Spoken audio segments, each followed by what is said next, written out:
everyone, we're here at one of the most iconic and sacred sites in Texas, the Alamo Church.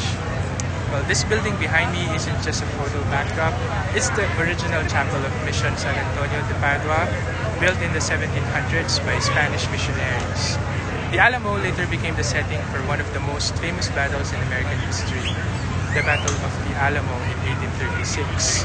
It was here that about 200 defenders, including names like Davy Crockett and James Bowie, stood their ground for 13 days against thousands of Mexican troops.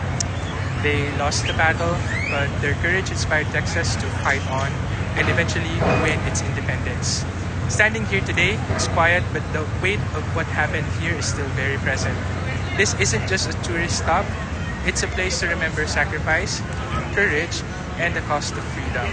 So, if you ever find yourself in San Antonio, take a moment to walk through the Alamo Church. Honor the history, breathe in the silence, and remember, some of the loudest legacies are born from quiet bravery. Thanks for watching, and see you at the next stop.